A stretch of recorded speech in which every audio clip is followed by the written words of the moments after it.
मोक्षमार्गस्य नेतारं भीतारं कर्मभूभृतां ज्ञातारं विश्वतत्त्वानां वन्दे तद्गुणलब्धये वन्दे तद्गुणलब्धये वन्दे तद्गुणलब्धये। जय लुम्बा स्वामी महाराज जी की जय। आचार्य वंशिक सागर जी महाराज जी की जय। दिनवाणी माता की जय।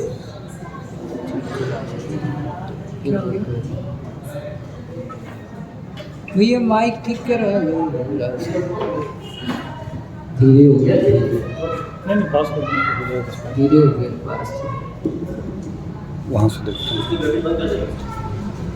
हैं। चलो। आचार्य भगवान उमा स्वामी जी महाराज मोक्ष और मोक्ष मार्ग का वर्णन इस ग्रंथ के मध्य में कर रहे हैं। मोक्ष का वर्णन 10वें अध्याय में और शेष अध्यायों में मार्ग की चर्चा है। मार्ग का मूल सम्यक दर्शन है और सम्यक दर्शन के लिए जीवादि तत्वों का ज्ञान होना अत्यंत आवश्यक है। जीव अजीव आश्रव तत्व को अपन ने देखा। आगे आश्रव तत्व के अंतर्गत शुभ आश्रव का प्रकरण चल रहा है। शुभ आश्रव के प्रकरण में आचार्य भगवान ने कहा कि 5 पापों से विरक्त होना, हिंसा, झूठ, चोरी, कुशील और परिग्रह, इनसे विरक्त होना व्रत है। और ये जो व्रत है वो 2 प्रकार का होता है, एक देश व्रत और महाव्रत। तो उन व्रतों को तो व्यक्ति स्वीकार कर ले, लेकिन व्रतों को बनाए कैसे रखे? व्रत नियम ले लेना सरल बात है, फिर उसका पालन करना कठिन काम है। तो इसलिए ये जो व्रत अपन ग्रहण कर रहे हैं अणुव्रत या महाव्रत के रूप में, तो उसको बनाए रखने के लिए फिर उन्होंने भावनाओं का वर्णन किया कि इन भावनाओं के चिंतन से, इस रूप कार्य को करने से आपके व्रत निर्दोष रूप से फलेंगे। तो 5 भावनाएं बताई थी और उन भावनाओं के साथ साथ ये भी बताया कि वैराग्य जरूरी है। तो जगत काय स्वभाव व संवेग वैराग्यार्थम, संवेग भाव और वैराग्य भाव के लिए जगत और काय का चिंतन करें, इस तरह से बताया था। फिर प्रश्न होता है कि हिंसा क्या होती है, तो कल बताया था प्रमत्त योगात प्राण व्यवरोपणम हिंसा, प्रमाद के योग से जीव के प्राणों का विघात कर देना, ये हिंसा कहलाता है। अब आगे हिंसा को परिभाषित करने के बाद अन्य पापों की चर्चा करते हैं, अन्य व्रतों की चर्चा करते हैं, क्योंकि पाप के विपरीत व्रत है। तो असत्य बताते हैं, असदभिधानम मंदितम, यानी प्रमाद के योग से जीवों को दुखदायक या मिथ्या रूप वचन बोलने को असत्य कहते हैं। जहाँ भी प्रमाद का योग होगा वहाँ पर वो असत्य की श्रेणी में आएगा। कैसे? दूसरे को पीड़ाकारक, दुखकारक वचन कहना वो असत्य है। यद्यपि आप सत्य बोल रहे हैं, लेकिन यदि कषाय से मिश्रित है, कषाय के वश होकर बोल रहे हैं, तो प्रमाद का योग होने से वो असत की कोटि में आता है। तो दुखदायक मिथ्या वचनों को बोलना ये असत्य कहलाता है। अदत्ता दानम स्तेयम, इसमें भी प्रमाद के योग से किसी की वस्तु के ग्रहण करने को, बिना दी हुई, कोई दे नहीं रहा और अपन ने ग्रहण कर लिया, ठीक? तो ऐसी वस्तु का ग्रहण करना बिना दिए, क्या कोई स्वामी है जो वस्तु का मालिक है, वो नहीं दे रहा और हम स्वयं ही ग्रहण कर रहे हैं, तो बिना दिए जो ग्रहण किया जाता है प्रमाद का योग होने पर वो चोरी की श्रेणी में आता है। फिर है खुशी, मैथुन को अब्रह्म अर्थात कुशील कहते हैं। मैथुन चारित्र मोहिनी का उदय होने पर राग भाव के प्रति से प्रेरित होकर स्त्री पुरुष के जो एक दूसरे के स्पर्श की इच्छा होती है वो मिथुन कहलाता है। और मिथुन का भाव मैथुन है, मिथुन का कार्य मैथुन है। ठीक है, जो स्त्री वेद, पुरुष वेद और नपुंसक वेद, इन वेद कर्म जो चारित्र मोहिनी की प्रकृतियां हैं, इनके उदय के कारण से स्त्री वेद के उदय से पुरुष में रमण के परिणाम होना, पुरुष वेद के उदय के कारण से स्त्री में रमण के परिणाम होना और नपुंसक वेद के उदय के कारण से दोनों में रमण के परिणाम होना, ये मिथुन कहलाता है। उन भावों से जो क्रिया होती है वो मैथुन कहलाती है। अब परिग्रह के लिए कहते हैं मूर्छा परिग्रह। मूर्छा को परिग्रह कहते हैं। मूर्छा यानी ममत्व भाव, बाह्य धन आदि संपत्ति है, 10 प्रकार के परिग्रह हैं। उनमें यह मेरा है इस तरह की बुद्धि। ममत्व यानी क्या, जो मेरापन मालूम होता है, ये वस्तु मेरी है। तो अपनी वस्तु में क्या होता है, एक अलग दृष्टियाँ, एक अलग अनुभव होता है, उसी को हम ममत्व कहते हैं। ये मेरे हैं ऐसा कहते हैं तो उनके प्रति अपना क्या होता है, राग भाव होता है, उसी को ममत्व कहते हैं। तो वो ही परिग्रह है, वस्तु को परिग्रह नहीं कहते। वस्तु को परिग्रह तो उस ममत्व भाव में कारण होती है, इसलिए उपचार कह के वस्तु को परिग्रह कहा जाता है। ये 10 प्रकार के बाह्य जो परिग्रह बताए गए, ये आपके ममत्व के कारण हैं। तो कारण में कार्य का उपचार करके हम उनको भी क्या कहते हैं, परिग्रह कहते हैं। ये पेन है, इसमें पाप है कि पुण्य? बोलो, इसमें कुछ नहीं है, लेकिन इसके प्रति आपकी जो राग भाव है, इसके प्रति जो आपका ममत्व बना है, तो वो पाप है। वस्तु पाप पुण्य नहीं होती है।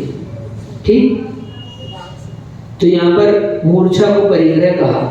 10 प्रकार के बहिरंग परिग्रह और अंतरंग है 14 परिग्रह। आज सुबह सुना था महाराज ने बताया है ना, परिग्रह 24 भेद।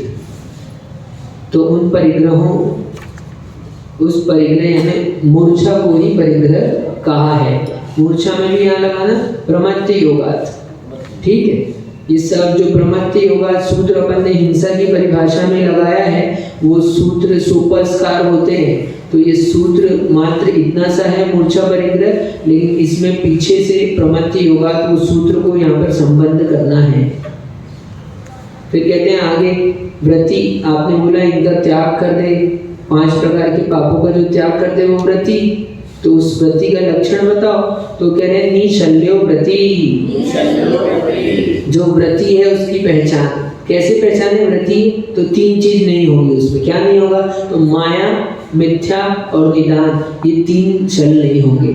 माया छल किसको कहते हैं? छल कपट करना, छल कपट की भावना है, उस तरह के परिणाम है, तो माया शल्य है। शल्य मतलब होता है जो कांटों की तरह चुभते हैं, कांटे को शल्य कहते हैं।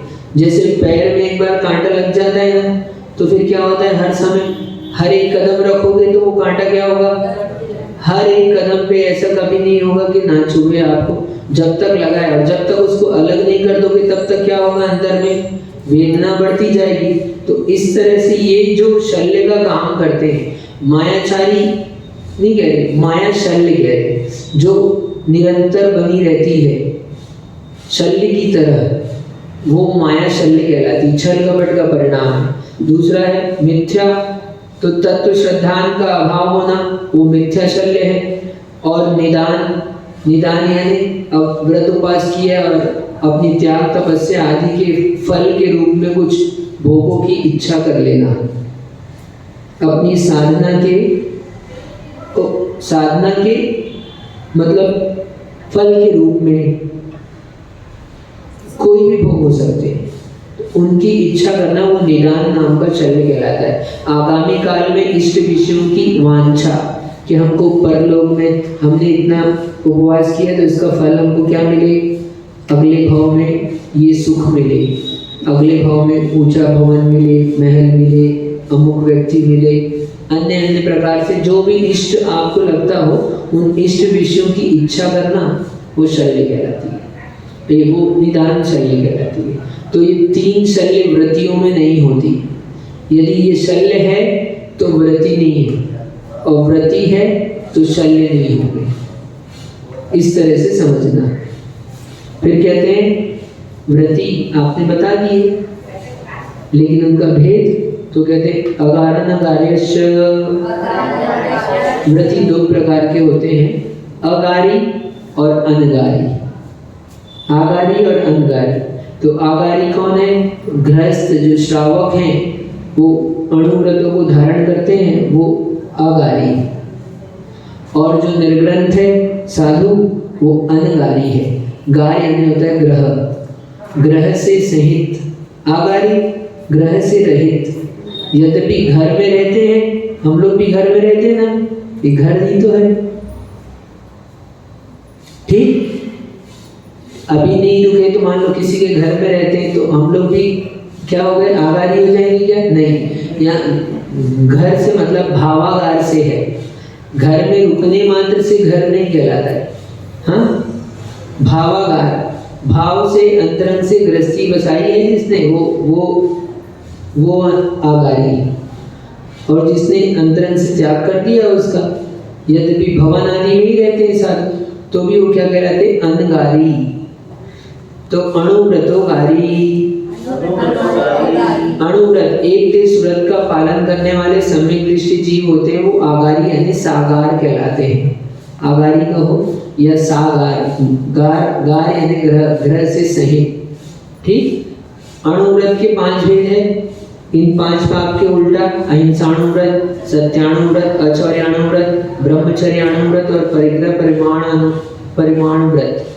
तो अहिंसाणुव्रत संकल्प पूर्वक 10 जीवों के हिंसा का परित्याग किया है। देखो अणुव्रत की बात कर रहे हैं, अच्छा सरल है, जीवन में अपन कुछ कर पाए ना कर पाए, व्रतों को स्वीकार करना चाहिए। क्या?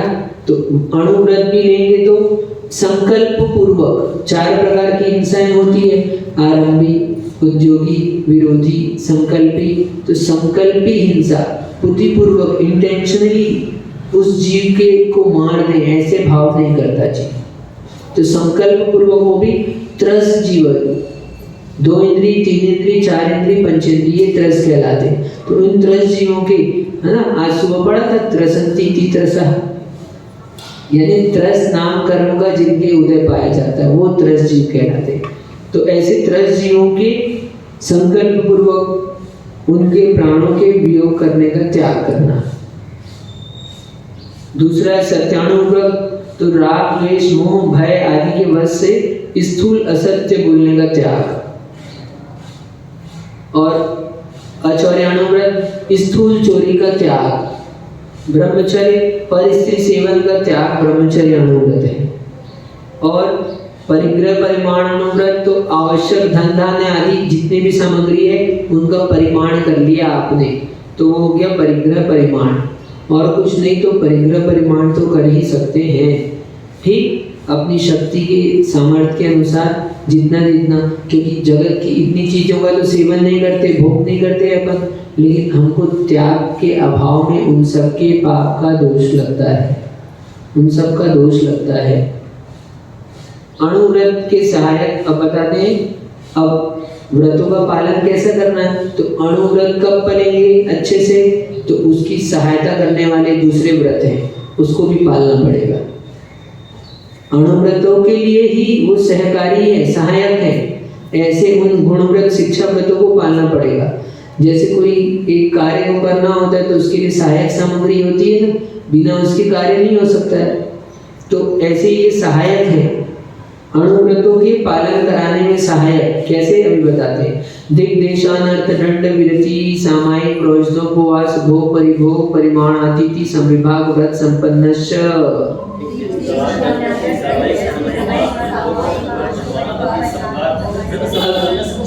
अणुव्रत कब अच्छे से पलेंगे, ये दिग्व्रत लेने पर। दिग्व्रत क्या है?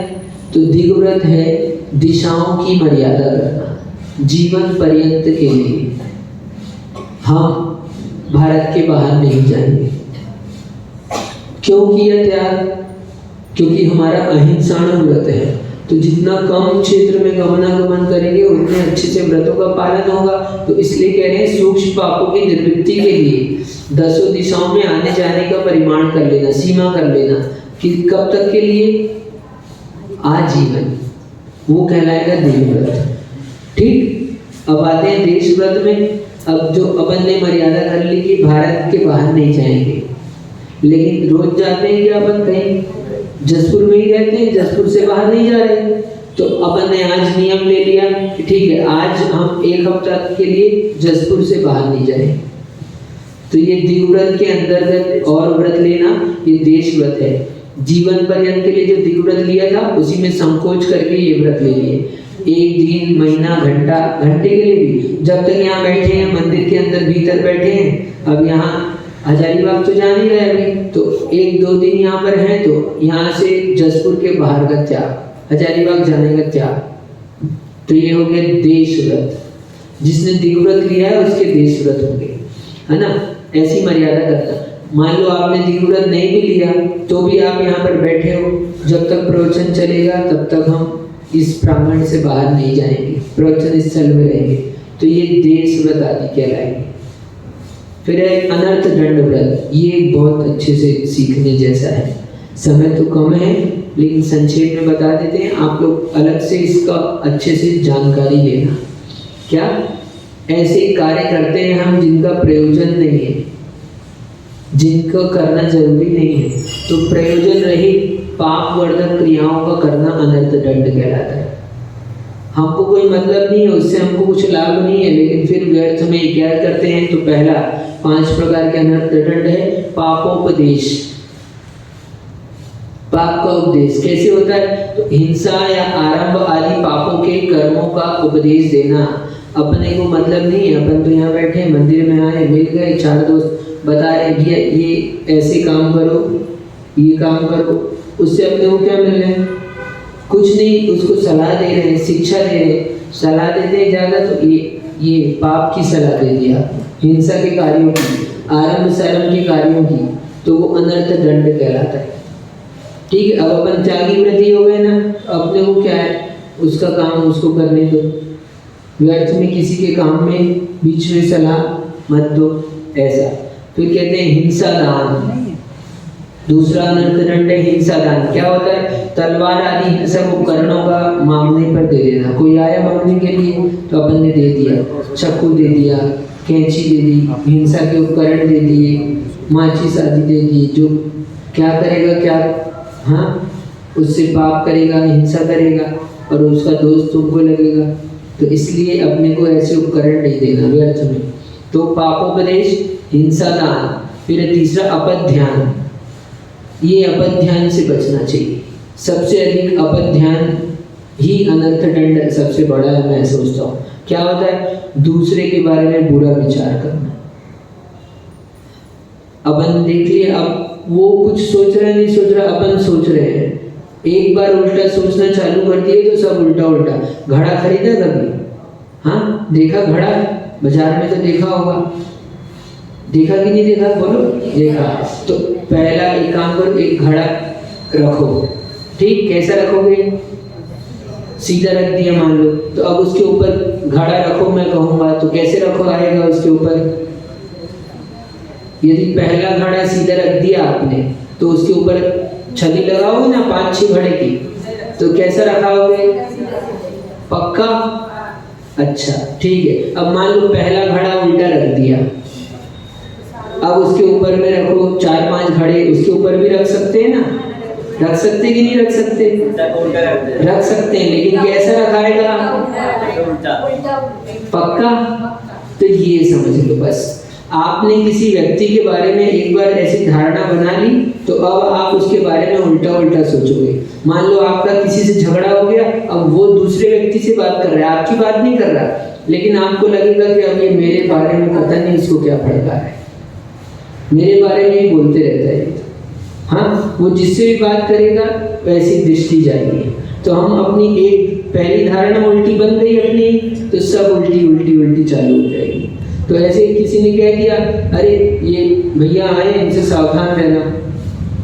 क्या मान लो कोई व्यक्ति है और मंदिर में आया है दर्शन करने, 10 लक्षण के टाइम बहुत लोग आते हैं, नए भी बाहर से भी आते हैं, ऐसे आते हैं। तो अपन ने देखा और किसी ने बोल दिया ये व्यक्ति ने वो चोर है। तो अब वो बेचारा आया है, ठीक है, कभी कभार उसने कभी गलती से चोरी कर ली होगी, बेचारा पकड़ा भी गया होगा, जो भी है, लेकिन अब वो आया है, वो भगवान के पास दर्शन करने आया था, वो दर्शन कर रहा होगा, तो आप उसको देखकर लगेगा देखो उसकी दृष्टि छत्र के ऊपर है। वो भगवान का दर्शन भी करेगा तो आप क्या देखोगे उसको? तो आप उसी रूप में देखते हो। तो ऐसे ही हम किसी व्यक्ति के बारे में बुरा बुरा सोचते रहते हैं। तो जो बुरा बुरा सोचना है वो अपध्यान है, व्यर्थ का, पाप का आश्रय होता है, हमको कर्म का बंध होता है, और शारीरिक परेशानी होती है सो अलग। दुर्ध्यान से क्या होता है? विभिन्न प्रकार के रोग होते हैं बुरा विचार करने से। तो ये दुश्रुति नाम का अपध्यान है।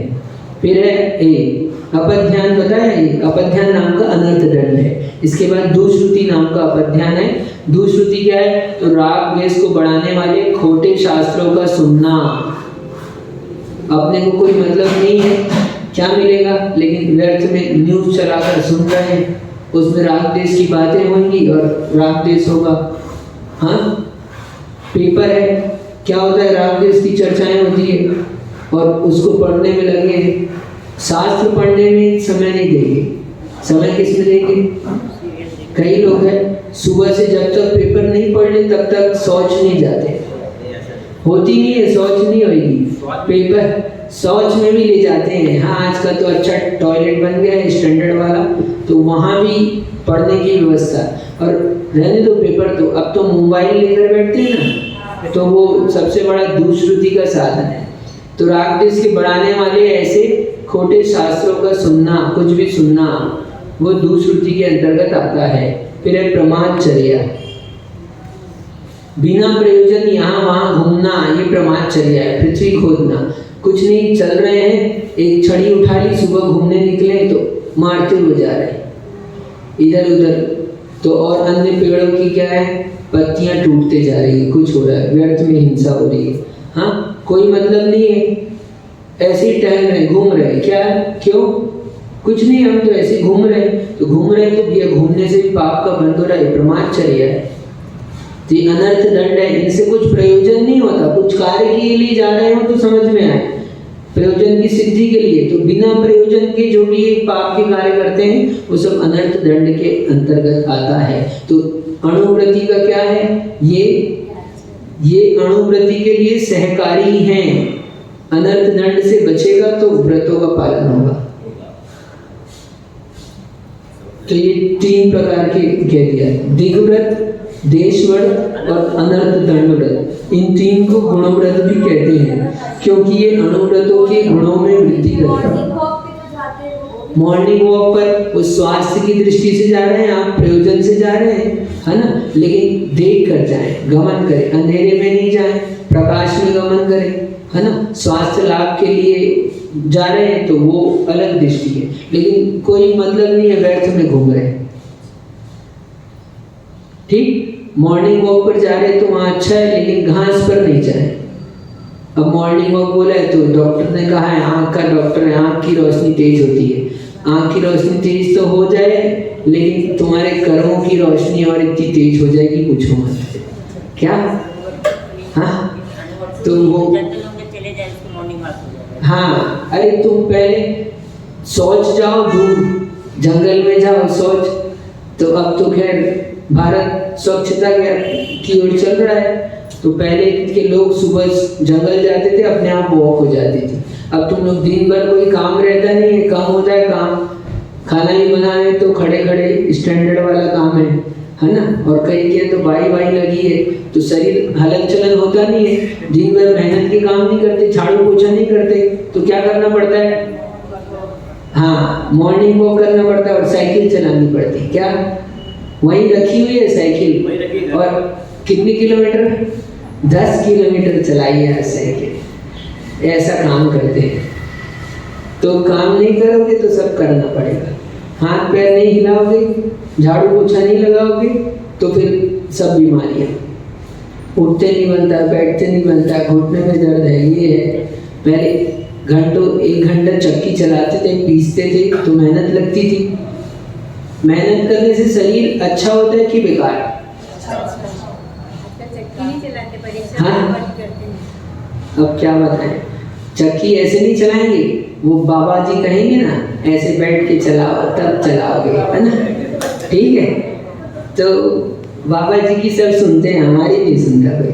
शास्त्र की नहीं सुनते कोई लोग। शास्त्र की नहीं सुने इसलिए उनकी सुननी पड़ रही है। अरे शास्त्र की सुन लो, बाबा जी की जरूरत नहीं पड़ेगी। समझ गए?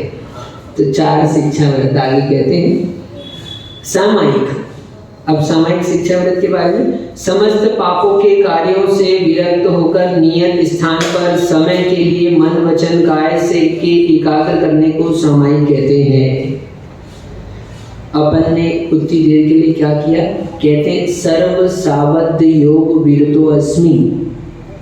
सामायिक के पहले ये शब्द कहे जाते हैं। इसका मतलब क्या है? सर्व सावध योग विरतो अस्मि। सभी प्रकार के सावध यानी पाप क्रियाओं से मैं विरक्त होता हूँ। और मन वचन काय को स्थिर करने के लिए नियत स्थान पर हम आधे घंटे के लिए इस पार्टी के बाहर नहीं जाएंगे और उतने स्थान पर बैठकर आप ध्यान लगा रहे, उपयोग लगा रहे, मन को स्थिर कर रहे, जाप आदि कर रहे, भगवान का नाम ले रहे, तो जो भी ऐसे कार्य कर रहे तो वो सामायिक है। ठीक है? ऐसा नहीं कि सामायिक में अभी अब दोष आएगा, आगे वो बताएंगे अभी। तो ये मन वचन काय को एकाग्र करने के लिए क्या है प्रयोजन? एकाग्र करना है। ठीक है? इसको कहते हैं सामायिक, पाप कार्यों का त्याग करना। फिर कहते हैं अगला प्रोषदोपवास। प्रोषदोपवास में क्या है? तो अष्टमी और चतुर्दशी ये 2 पर्व के दिन हैं। तो अष्टमी के पहले यानी सप्तमी को एकासन, अष्टमी को उपवास, नवमी को एकासन। प्रोषद यानी एक आसन, 2 एक आसन के बीच में एक उपवास, प्रोषदोपवास। ये व्रतियों को करना चाहिए। यहाँ पर शिक्षा व्रत के रूप में रखे हैं। जिसने 1-2 प्रतिमा लिए, आगे चल के तो ये क्या है? यही प्रतिमा का रूप ले लेते हैं। तो यहाँ पर उनका ऐच्छिक है, वहाँ पर अनिवार्य हो जाता है। यहाँ पर शिक्षा के रूप में ऐच्छिक है, वहाँ पर अनिवार्य हो जाता है। तो ये प्रोषदोपवास कहलाता है। इसमें हाँ, ये तो दूसरी प्रतिमा में व्रत जो लेगा तो व्रत प्रतिमा में प्रोषदो 5 गुणाणु व्रत, 3 गुण व्रत और 4 शिक्षा व्रत। तो यहाँ से प्रारंभ हो जाता है। और जब ये शिक्षा आपको मिल जाती है, जब आप धीरे धीरे आगे बढ़ते हो तो चौथी प्रतिमा लेते हो तो प्रोषदोपवास प्रतिमा है, तो उसमें वहाँ पर अनिवार्य हो जाता है चौथी प्रतिमा। ठीक? हाँ, तो ये प्रोषदोपवास आया समझ में। 13 के दिन एकासन, चतुर्दशी कल है ना, तो कल उपवास सबका। ठीक? और फिर पूनम के दिन फिर एकासन। तो ऐसे ये होता है प्रोषदोपवास। तीनों एकासन करो तो हाँ, ये जघन्य है। इसके बाद फिर शक्ति और स्वास्थ्य को, अपनी सामर्थ्य को देखकर और अपने गुरु की आज्ञा के अनुसार कार्य करें। क्या? ये तो उत्कृष्टता से यहाँ बता दिया। फिर शक्ति सामर्थ्य के अनुसार और गुरु की आज्ञा के अनुसार कार्य करें। उत्तम ये है। मध्यम में ठीक तीनों एकासन। मध्यम में होता है बीच के दिन, उपवास के दिन आप जल ले लेते हैं, तो वो मध्यम में आता है। एक विधि वो भी है। एक एकासन, बीच में उपवास की जगह जल ले लिया आपने, फिर एक आसन, तो ये भी मध्यम में आ गया। और जघन्य में तीनों दिन एक आसन हो गया, सप्तमी को, अष्टमी को और नवमी को। ये जघन्य में भी आ गए। और भी तरह से विधि होती है। लोग ऐसे करते, सुबह सप्तमी को एक टाइम भोजन, शाम को पानी ले लेते। हाँ दशमी को उपवास करते हैं। नहीं, तो यहाँ पर उपवास में ही भेद करने हैं। एक दिन उपवास यानी पूरा निर्जल उपवास, और मध्य में जल उपवास, और जघन्य में उसमें नीरस। अष्टमी के दिन मान लो आप कर रहे हैं, ठीक, तो सप्तमी को एक आसन, अष्टमी के दिन नीरस, नवमी को एक आसन, तो ये जघन्य विधि हो गई। और भी तरह से विधि शास्त्र में कार्य विधि और आती है ना, तो इसको अपने को और विशेष शास्त्रों के माध्यम से जान लेना चाहिए। कुछ भूल चूक हो जाए तो करेक्शन कर लेना भाई। और इसके बाद है भोग, उपभोग, परिभोग, परिमाण व्रत। तो ये परिभोग जो बार बार वस्तु भोगने में आए वो परिभोग, उपभोग कहलाती है। और एक बार भोगने में आती है उपभोग, तो ऐसी भोग और उपभोग की यहाँ पर उपभोग, परिभोग को बार बार भोगने योग्य लिखा है, और उपभोग यानी एक बार भोगने योग्य, यहाँ इस दृष्टि से। तो एक बार भोगने योग्य उस वस्तुओं का परिमाण करना कि हम इतनी सामग्री रखेंगे। वस्त्र है तो धोती दुपट्टा ही, अब मान लो त्यागी व्रती है या कुर्ता पजामा पहनते हैं तो इतने जोड़ी रखेंगे, उससे ज़्यादा नहीं रखेंगे। तो उस सब का परिमाण करना, ये क्या है, क्यों बता रहे हैं ये सब? ये हमारे अणुव्रतों के पालन कराने में सहकारी है। ये शिक्षा व्रत है। काय की शिक्षा देते हैं? ये महाव्रतों की शिक्षा देते हैं, इसलिए इनको शिक्षा व्रत कहते हैं। महाव्रत, अणुव्रत क्यों लिया व्यक्ति ने? महाव्रत लेने में असक्षम है, इसलिए अभी अणुव्रत लिया है। अणुव्रत लेकर अभ्यास करेगा, फिर महाव्रती होगा, तो महाव्रती बने की शिक्षा इससे प्राप्त होती है। ऐसे अभ्यास करने से अपने को अच्छे से महाव्रत भी दृढ़ता से पलते हैं। तो ये हुआ। और इसके बाद है अतिथि संविभाग। ये बहुत अच्छे से सुनो। अतिथि अर्थात मुनियों के लिए आहार, कमंडलू, पीछी, बसतिका आदि का दान देना, ये अतिथि संविभाग है। अणुव्रती है, उसका कर्तव्य है कि मुनियों को, जो भी त्यागी व्रती रहते हैं उनको अपने लिए भोजन बनाता है, तो अपने लिए बनाए गए योग्य भोजन से शुद्ध प्रासुक आहार को त्यागी व्रतियों को कराकर स्वयं करे। ये अतिथि संविभाग उसका क्या है? व्रत है। व्रत 3 गुण व्रत, 4 शिक्षा व्रत। ये अणुव्रतों के पालन के लिए बताया है इसको, ये बताया ना। ये तो लास्ट वाला कह रहे अतिथि संविभाग, यानी अतिथि जिनके आने की तिथि नहीं होती निश्चित, या फिर जिनके लिए सब तिथियां समान होती है, उनको भी अतिथि इस अर्थ में भी कहते हैं। क्या है? सब दिन उनके लिए क्या है? 1 से सोम, मंगल, बुध। क्यों? क्योंकि उनको षटावश्यक अपने रोज के वैसे ही करने हैं, इसलिए तो वो अतिथि कहलाते हैं। तो उन अतिथियों के लिए समविभाग, यानी अपने लिए जो भोजन बनाया है उसी में से विभाग करके उनको प्रदान करें, उनको दें, उनकी चर्या का पालन कराएं। ये अतिथि संविभाग नाम का व्रत होता है। अब आगे कहते हैं मरणांतिकीम संलेखना जोशिता। अब व्रत आपने लिया है तो व्रत के आगे जीवन के अंत में क्या है? मरण काल उपस्थित होने पर गृहस्थ को संलेखना को प्रीति पूर्वक धारण करना चाहिए।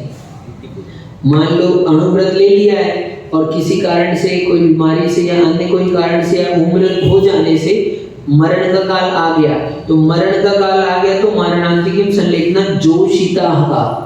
जोशिता ये शब्द जो है ये बताता है कि आप मरण के काल में संलेखना स्वीकार करें। कैसे?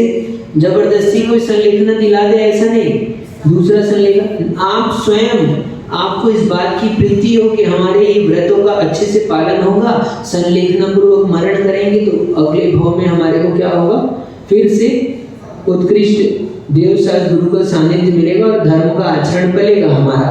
तो बिना उसके यानी इच्छा, आगे अतिचार बताएंगे इसके, तो प्रीति पूर्वक संलेखना धारण करना। कब? अभी नहीं ले लेना संलेखना, मरण काल नजदीक आ जाए, जब आपको पता चल जाए कि मरण काल उपस्थित होने पर किसी कारणवश अचानक से दुर्घटना भी हो जाए तो अपने को समझ आ गया कि मरण का काल आ गया नजदीक, तो घबराएं नहीं, आप संलेखना लें।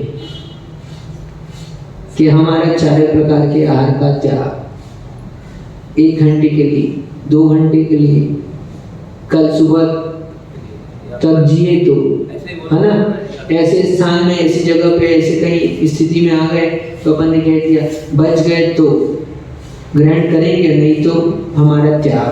ऐसे व्रत लेने के बाद जैसे बुढ़ापा में अल्जाइमर सिस्टर की बीमारी हो जाती है, याददाश्त, हाँ, तो वो लोग फिर खाना मांगते हैं। तो ज्यादातर सुनो, व्रतों का पालन करने से तो इस तरह का होता नहीं है, कुछ ज्यादातर तो ऐसे होता है, लेकिन जब भी कदाचित किसी के हो जाए ऐसे, तो अपने को उसको संबोधन करना चाहिए, उसको बताना चाहिए, और फिर भी नहीं समझता हो तो फिर आपके हाथ के बाहर है, लेकिन वो तो है ना, उनको दोष लगेगा, उनके ऐसे कर्म का उदय आ गया तो उनके पाप के कारण से उनको उसका तो लगेगा पाप, है ना, उनके ज्ञानावरणी कर्म का ऐसा उदय आ गया कि विक्षिप्त हो गई बुद्धि। हाँ, ठीक, तो हम लोगों को चाहिए कि हम लोगों को उनका पालन कराना चाहिए, क्योंकि हमारे घर के बड़े बुजुर्ग हैं, उन्होंने जीवन पर्यंत व्रतों का आचरण किया है, तो हमारे को कोशिश करना चाहिए कि उनके व्रतों का पालन कराएं। हाँ, अब जब नहीं मानते तो ऐसे भी नहीं मानने वाले को, हाँ, नहीं मानेंगे तो घर वालों को भी दोष लगेगा। देखो, वो उस स्थिति में पहुंचे तो उसके पीछे कोई ना कोई कारण है। अंतरंग कारण तो उनके कर्म का उदय है स्वयं का, बहिरंग कारण भी कुछ ना कुछ है, ठीक है। तो जो जितना जिस कार्य में जैसे संलग्न होता है, उसको उतनी अपेक्षा से पाप का बंध होता है, ठीक। हमारे तो भावना है उनके व्रतों का पालन कराने की, तो हमको तो नहीं लगेगा दोष, हम तो अच्छे से व्रत पालन कराना चाहते हैं उनका, तो हमारा ये दोष नहीं है। अपनी तरफ से तो अपने को कोशिश करना है कि उनके व्रतों का पालन हो, आचरण हो, और वो नहीं करते हैं तो वो उनकी गलती है ना, उनके कर्म का उदय है, ऐसा मानकर फिर क्या होता है, अपने को माध्यस्थ होना पड़ता है। तो अपने को समझना है, संलेखना है क्या है, तो इस लोक और परलोक संबंधी किसी प्रयोजन की अपेक्षा के बिना ही शरीर और कषाय को कृश करना। केवल शरीर को सुखाना संलेखना नहीं है, कषाय और काय, इसको सुखाने का नाम संलेखना है। काय तो सुखा दी और कषाय नहीं सुखाई, तो संलेखना नहीं होगा। तो संलेखना का अभ्यास कब होगा, तो अभी से होगा, अभी से करोगे तब संलेखना होगा, क्योंकि काय तो जब सूखेगी तब सूखेगी, लेकिन कषाय तो अभी से सुखाना प्रारंभ करोगे, और अभी से काय भी सुखाते हैं हम लोग, कैसे, उपवास व्रत आदि के द्वारा, ठीक है, अपनी इच्छाओं को नियंत्रित करते हैं ना। तो इस तरह से समझना। तो मरण काल के नजदीक आने पर यानी वर्तमान भाव का अवसान होना, इस भाव की समाप्ति, ये मरण कहलाता है ना। फिर कहते हैं आगे, अब हम व्रतों को तो ग्रहण कर लिया, लेकिन व्रतों के अतिचार को भी समझे, इसलिए कह रहे हैं शंका कांक्षा विचिकित्सान्य दृष्टि प्रशंसा संस्था सम्यक दृष्टि अतिचारः।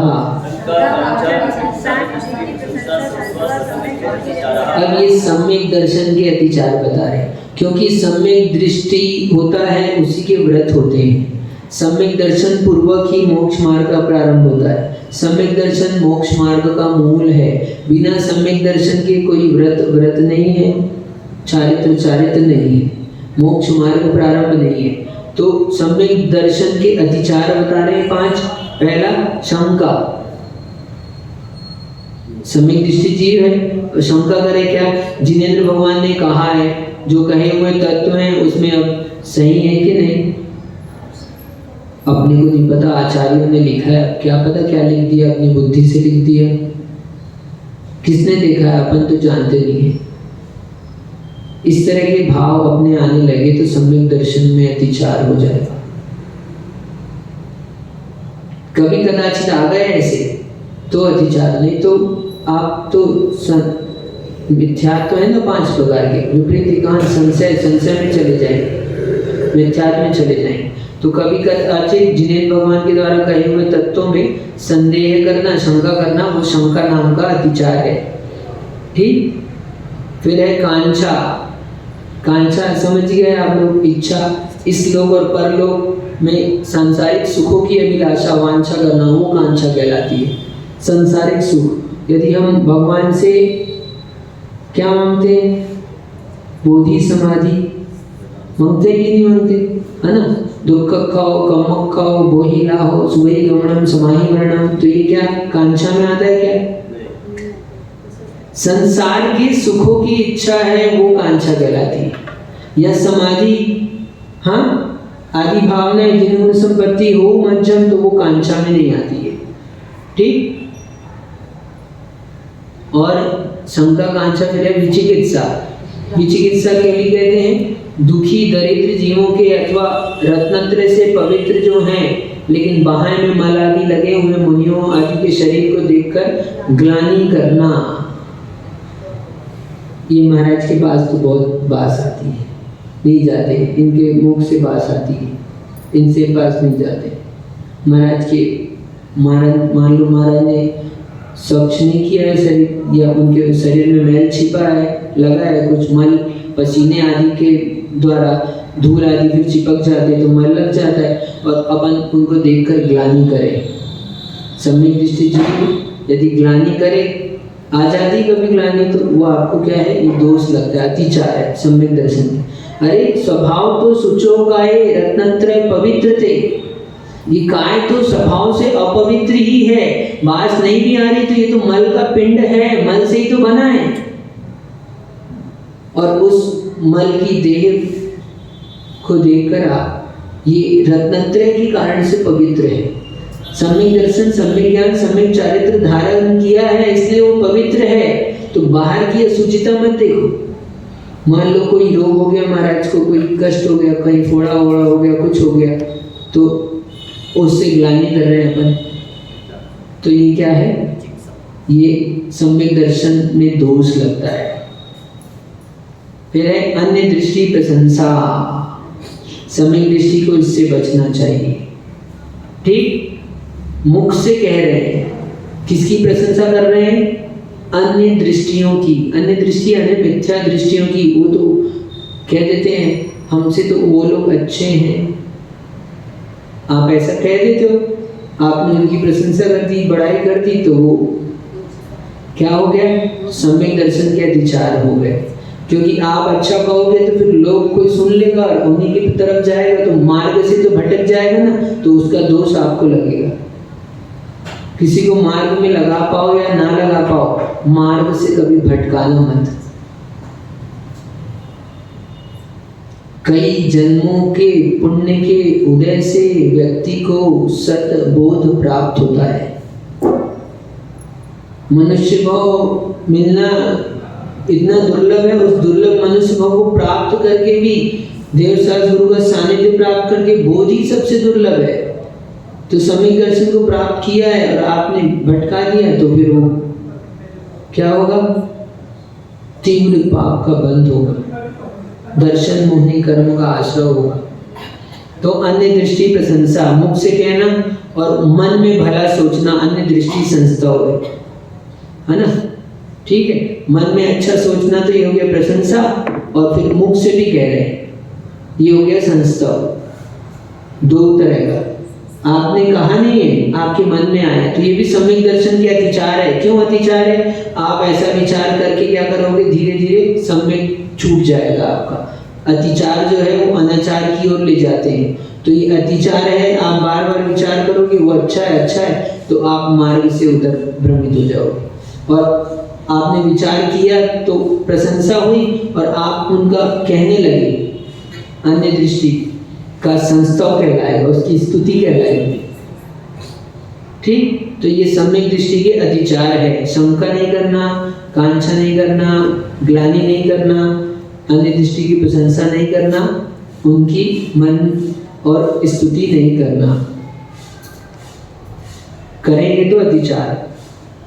फिर कहते हैं ये तो सम्यक दर्शन के बताया, लेकिन व्रत का प्रकरण तो व्रत का चल रहा था। व्रत का मूल सम्यक दर्शन है, इसलिए बताया सम्यक दर्शन का। व्रतों का बताते हैं। व्रत शीलेषु पंच पंच यथाक्रमम्। इन व्रतों के भी 5 अतिचार है। अब सुनो बहुत अच्छे से। क्या? अहिंसाणु व्रत। मान लो अपन ने अहिंसाणु व्रत लिया तो उसमें अतिचार कैसे लगेंगे? तो ये बता रहे 5 बातें देखो। बद वदच्छेदाति भारारोपणान्न पान्न निरोधा। बद तो प्राणी को रस्सी या सांकल आदि से बांधना, पिंजरे में बंद कर देना, गाय भैंस को बांधना, ये सब क्या है? बंध नाम का अतिचार है। लोग कहते हैं मांसाहारी पशु को तो पालना ही नहीं चाहिए। मांसाहारी पशु को पालते हैं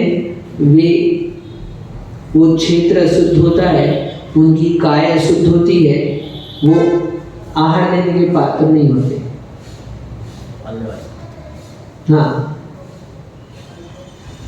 ठीक, तो ये बंध की बात कह रहे। तो बंध, आपने अहिंसाणु व्रत लिया है तो आप बंधन में डाल रहे हो, तो बंधन में डालोगे, बांध के रखोगे। अरे बांध के आपको रखे कैसे लगेगा? दुखी होंगे कि नहीं? हाँ, तो आपके अहिंसाणु व्रत में दोष लगेगा। तो इसलिए बंधन नहीं, किसी को बंधन में नहीं रखो। क्या? पशुओं को तो नहीं रखो, और अपने परिवार के लोगों को भी बंधन में मत रखो। समझ गए? सासू बहू को बंधन में मत रखो। बंधन यानी मर्यादा बताएं, जो व्यवस्था है वो बताएं, लेकिन समझ गए आप लोग? बांध के नहीं रखना, बांध दिए नहीं तो ठीक। तो इस तरह से समझना, पहला बंधन, दूसरा वध। वध क्या है? तो कोड़ा बेत आदि से प्राणियों को मारना, ये वध है। वध यानी या मरण नहीं करा देना, क्योंकि मरण तो कर ही नहीं सकता वो, क्योंकि अहिंसाणु व्रत है। यदि मार देगा तो अतिचार नहीं, अनाचार हो गया। आप प्राण तो नहीं घात कर रहे, लेकिन आपने चाबुक मारा, डंडा मारा, तो ये क्या है? ये वध। कोड़ा बेत आदि से प्राणियों को मारना, ये वध है। हाथी को महावत मारता है ना, अंकुश लगाता है, कांटे लगे रहते हैं। गाय के भी बैल चलाते हैं तो उनके लिए वो लोग डंडा भी रखते हैं और उसमें कील लगा लेते, छोटी चुभा लेते हैं उनको। तो इस तरह से दोष होते हैं। अहिंसाणु व्रत में दोष लगता है, अतिचार लगता है। तीसरा छेद, नाक कान आदि अंगों को छेदना। ये घोड़े के पैर में कील ठोकते हैं ना, नाल ठोक देते, कीला लगाते, तो वो अणुव्रत नहीं कर सकता। अहिंसाणु व्रत में दोष लगेगा, अतिचार है। गाय बैल से खेत जोतते हैं तो उनकी नाक में रस्सी डाल देते हैं ना, छेद करके डालते हैं। हाँ, घोड़ा चलाते हैं, उसमें लगाम लगाते हैं तो अंदर। तो इस तरह से ये छेद, नाक कान छेद देना बैल घोड़ा आदि के आगे आदि के, तो ये छेद नाम का अतिचार है। और अति भारारोपण, शक्ति से अधिक भार लाद दिया। क्या है अपने को? बैलगाड़ी, हाँ घोड़े गाड़ी बैठते उठते नहीं बैठते। हाँ, इसलिए जागृति है तो अति नहीं करे। क्या? अति नहीं करे। 2 जने के बैठने का है, 4 जने बैठ गए, क्या होता है? यहीं तक तो जाना है, 10 रुपए तो दे रहे तुमको, बैठ जाए, क्या बिगड़ जाएगा? बेचारा वो खींच रहा है और स्वयं बैठे और देख रहे हैं चढ़ान में चढ़ते नहीं बन रहा है, फिर भी बेचारे अपने बैठे हैं मजे से, पैसे तो दिए हैं, खींचेगा ना ये? हाँ, अरे वो भी मनुष्य है, वो भी जानवर है, उसके भी प्राण है, दया करो उस पर। अहिंसाणु व्रत में अतिचार लगेंगे, अधिक भार लगा दिया, कुली कर लिया, सामान ये लो और रख दो, और हाथ में भी टांग लो, कंधे में ये टांग ये, अपन फ्री चलेंगे। हाँ, दोनों तरफ जब तक पूरा 100 रुपए दे रहे हैं तो लाद नहीं दे उसको पूरा। अरे कुछ तुम पकड़ लो थोड़ा बहुत, तो वो नहीं बनेगा अपने से। अपन तो पैसे दे रहे हैं, तो आपने उसको अधिक भार उसके ऊपर लादा है, तो आपको ये क्या होगा? अहिंसाणु व्रत में दोष लगेगा। ठीक, चाहे हाथ ठेला हो, चाहे रिक्शा ठेला हो, जो कोई भी हो, तो उसमें अति भार, अति वजन नहीं लादना।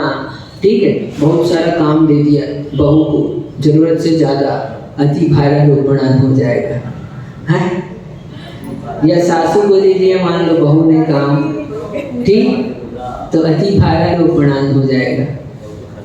अधिक भार लाद दिया आपने, पूरी गृहस्थी का भार दे दिया है।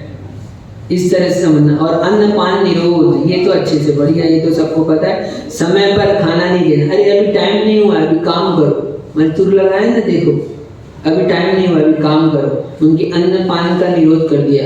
ये बार बार पानी पीने जा रहा है, चल 1 घंटे तक पानी नहीं पीना, चल अभी काम करो।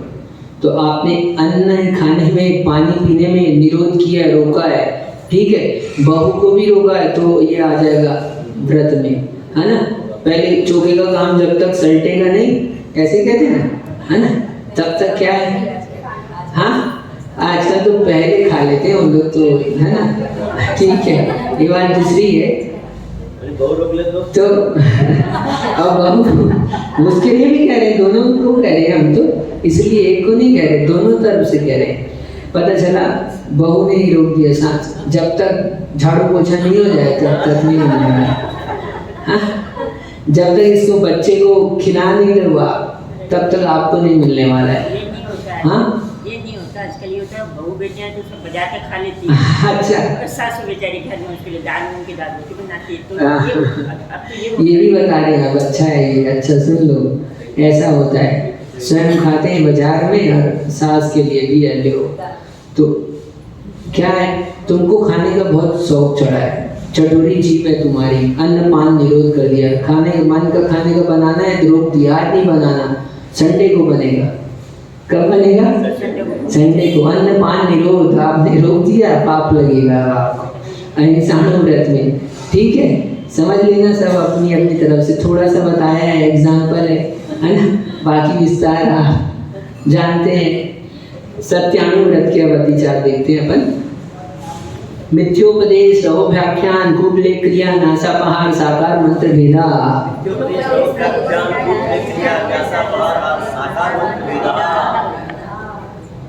मिथ्या उपदेश, झूठा और अहित कर उपदेश देना, झूठी गवाही देना, ये सत्याणु व्रत के अतिचार है। क्या? झूठी गवाही आती है ना, झूठा उपदेश देना, झूठ झूठ कह दिया अपन ने, अतिचार लगेगी अपने को। रहो व्याख्यान, सुनो बहुत अच्छे से। स्त्री और पुरुषों की एकांत में की गई क्रियाओं को प्रकट कर देना। कोई भी हो, जिसने भी अमुक व्यक्ति ने की हो, एकांत में उसने कुछ कार्य किया है, आपने उसको उजागर कर दिया, आपने उसका प्रकाशन कर दिया, आपने उसको प्रकट कर दिया, आपके सत्याणु व्रत में अतिचार लगा। यद्यपि सत्य है वो बात, लेकिन एकांत की बात आपने सबके सामने कह दी, आपको उसका मन कलुषित होगा कि नहीं, दुखित होगा कि नहीं, तो आपको क्या होगा, ये सत्याणु व्रत में विचार लगेंगे। फिर कूटले क्रिया, दूसरों को फंसाने के लिए झूठा झूठा लेख लिख दिया, हाँ, दस्तावेज तैयार कर दिए, झूठे कागज बना दिए, है ना। व्यक्ति जिंदा है तो मरण का कागज बना दिया, ठीक है। और चलो अब उतना तो नहीं बनाते, अपने को बीमारी नहीं है लेकिन छुट्टी लेनी है, तो बीमारी का सर्टिफिकेट बच्चों के स्कूल का बना दिया अपन ने, ठीक है। क्या भैया ये बीमार है, 1 हफ्ते तक स्कूल नहीं आ सकता क्योंकि नानी घर जाना है, ठीक है, नानी घर जाना है, तो बीमारी का सर्टिफिकेट बनाकर लगा दिया आपने। तो कूट लेख क्रिया, ये क्या है, सत्याणु व्रत के अतिचार है। और न्यासापहार, किसी की धरोहर है उसको रख लिया, अपहरण कर लिया। कोई दे के गया था सामान अपने को, हाँ, आया बेचारा भूल गया, बहुत दिन के बाद आया, थोड़ी सामग्री दिया था, कितनी दी थी, बोले आप क्या देखे गए थे, 5 बर्तन देखे गए थे और आए 4 ही मंगे, 1 बर्तन, बोले अच्छा बच गया, रख लो। ये है न्यासापहार। जो कुछ भी धरोहर में रखा किसी ने, उसको अपन ने क्या किया, उस पर अपना अधिकार जमा लिया, उसको हड़प लिया, उसकी धरोहर का अपहरण कर लेना। और फिर साकार मंत्र भेद, हाथ चलाने आदि के द्वारा कोई दूसरे गुप्त बात कर रहे, इशारे कर रहे थे, इशारे से कुछ कहा उसने, आपने समझ लिया और आपने क्या किया, उसको व्यक्त कर दिया। क्या? जो भी प्रकार का इशारा आदि अभिप्राय था, उस अभिप्राय को अपन ने जान लिया और आपने उसको व्यक्त कर दिया, तो कौन से दोष लगेगा, सत्याणु व्रत में अतिचार लगेगा, ठीक। ये है साकार मंत्र भेद। फिर एक अचौर्याणु व्रत में आ जाओ। स्तेन प्रयोग तदा ऋता दान विरुद्ध राज्यातिक्रम हीनादि मानोन्मान प्रतिरूपक व्यवहारा।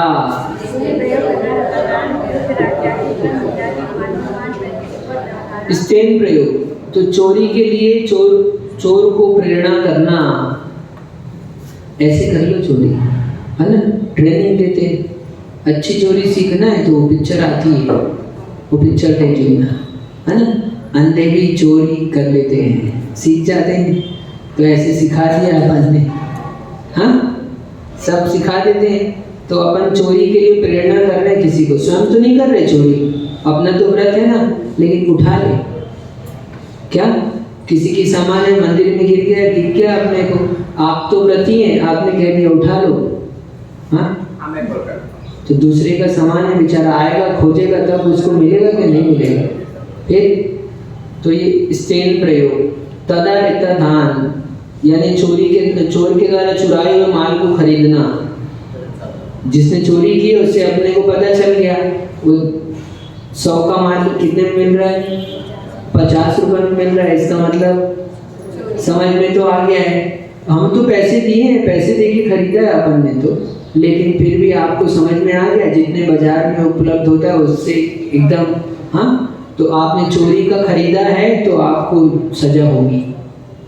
कानून में भी प्रावधान है, देश के कानून में भी, सरकारी कानून में भी ये प्रावधान है, चोरी का माल खरीदने वाले को जेल हो जाती है।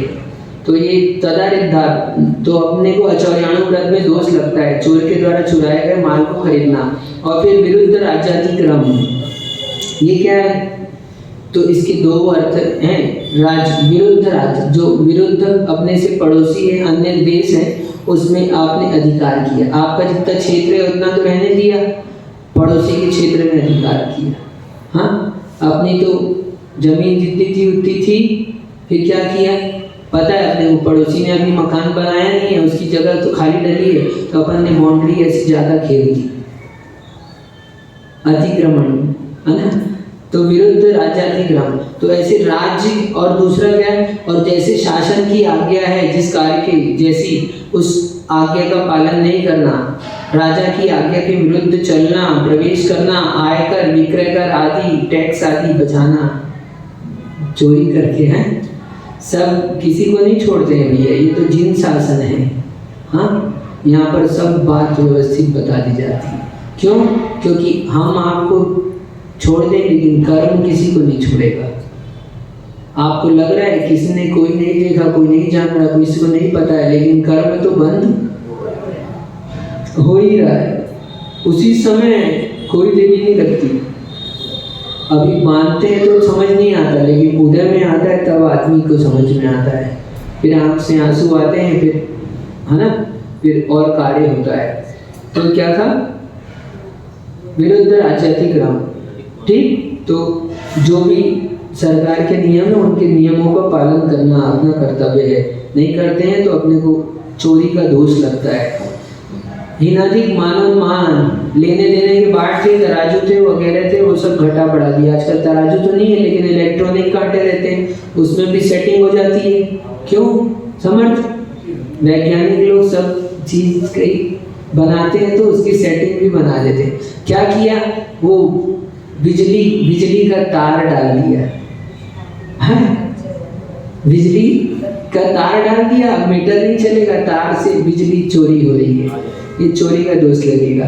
क्या किया? मीटर लगाया तो उसमें चुंबक उम्बक लगा दिया, और जैसे भी सेटिंग आप लोगों को तो आती होगी, तो मतलब ऐसे कर लिया आपने कि आपने बचा लिया। तो ये हो गया हीनाधिक मानोन्मान। लेने देने के बाट आदि में मीटर नापने का है तो ऐसे नापा, ऐसा दिखाया 1 मीटर, काटा 90, है ना। तो ऐसा भी करते तो मान लो, तो ये लेन देन में जो भी है ऐसा कर दे, कोई करता हो तो पाप लगेगा। तो ये अचौर्याणु व्रत में दोष लगेगा। और प्रतिरूपक व्यवहारा, ये देखो बहुत अच्छे मजेदार है। क्या है कि कीमती वस्तु दिखाई और उसमें कम कीमत की वस्तु मिलाकर भेज दी। दिखाया था अच्छा, दिया कैसा, और मिलाकर दे दिया। या दिखाया था अच्छा पूरा देना, जितना देना था उसमें थोड़ा सा क्या मिला दिया, हल्का माल मिला दिया। आजकल तो इतना है, तो दिखाया था छोटी बेटी को दिखाया था और बड़ी बेटी से शादी करा दी। हाँ दिखाया किसको? हाँ ऐसा हो सकता है क्या? लग रहा है कि नहीं हो सकता, लेकिन हो जाता है। क्या पहले होता था अब नहीं होता? तो अब ठीक है, हम अभी भी बहुत कुछ होता है। तो जो भी है प्रतिरूपक व्यवहार, मतलब समझ लें विभिन्न प्रकार का क्या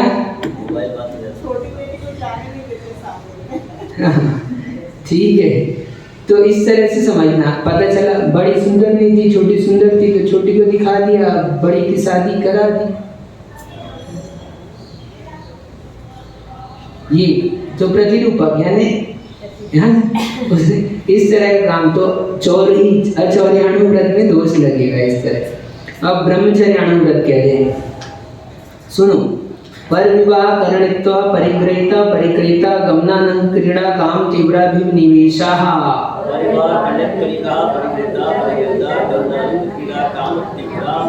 दूसरों के पुत्र पुत्री का विवाह कराना। अब आपने तो अणुव्रत ले लिया है, अब आपको क्या है, लेकिन फिर भी है ना, कोई लोग रहते हैं ऐसे समाज में, देश में, राष्ट्र में, घर में, कोई एक ऐसा रहता है मुखिया, उसका काम यही है जोड़ा बिठाना है। हाँ क्या है, जोड़े बिठाने का काम है। ठीक है, तो ऐसे दूसरों के पुत्र पुत्रियों का अपने आश्रित का कराएंगे तो उनका तो जिम्मेदारी होती है, उनका तो कराना है, लेकिन दूसरों का व्यर्थ में लगे हैं अपन, तो क्या है, ये ब्रह्मचर्य व्रत में दोष लगता है अपने को। और परिग्रहित इत्वरिका गमन, यानी व्याभिचारिणी स्त्रियों के आने जाने में भी, केवल आने जाने से क्या है, तो आने जाने से भी आपके ब्रह्मचर्याणु व्रत में दोष लगेगा। ठीक, इनके आना जाना नहीं, उनसे लेन देन का व्यवहार नहीं रखना, उनसे राग भाव पूर्वक बात नहीं करना, ये सब। ठीक, बात करोगे राग भाव से, आओगे जाओगे, लेन देन रखोगे उनसे, तो आपको दोष लगेगा। परिग्रहित यानी दूसरे के द्वारा स्वीकार की गई स्त्री। अपरिग्रहित यदि स्वीकार नहीं की गई है, ऐसी भी पति रहित वेश्या आदि है, व्याभिचारिणी स्त्रियां हैं, अन्य भी जो है उनसे लेन देन आदि का व्यवहार रखना, उनसे कुछ कार्य आदि व्यापार आदि जो भी करना, तो वो क्या है, ये अणुव्रत में दोष है। कौन से? ब्रह्मचर्याणु व्रत में। और कहते हैं अनंग क्रीड़ा, काम सेवन के लिए निश्चित अंगों को छोड़कर अन्य अंगों से काम सेवन करना, यह है अनंग क्रीड़ा।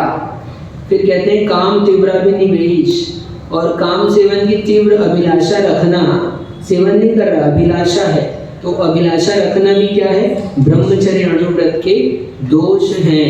इस तरह से 5 व्रतों के दोष बताए अभी, और अभी दिग्देश आदि बताए तो उसके भी दोष, लेकिन दोषों की चर्चा में हम तो सोच रहे थे आज फटाफट पूरा करेंगे, तो ये चलने दो अब।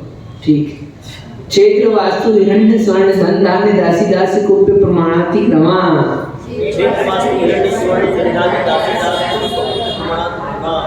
अब देखो दिग व्रत देश व्रत आदि लिए थे, तो उसके लिए अधिचार बता रहे हैं यहाँ पर। क्षेत्र वास्तु प्रमाण अतिक्रम, यानी खेत तथा मकान के प्रमाण उल्लंघन करना।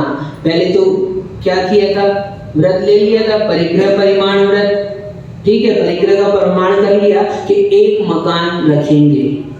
ठीक, तो एक मकान है, अब पड़ोसी का मकान बिक रहा था तो अपने मन हो गए लेने का, तो बोले क्या, अपना तो एक मकान का नियम है, तो एक काम करो, ये बीच की दीवार गिरा दो, इसमें से गेट बना देते हैं, इसी मकान में आ जाएगा। एक मकान हुआ। अच्छा आइडिया बता रहे हैं महाराज। अरे आइडिया नहीं बता रहे, ऐसे लोग करते हैं तो बता रहे हैं, हम आइडिया नहीं दे रहे हैं आप लोगों को।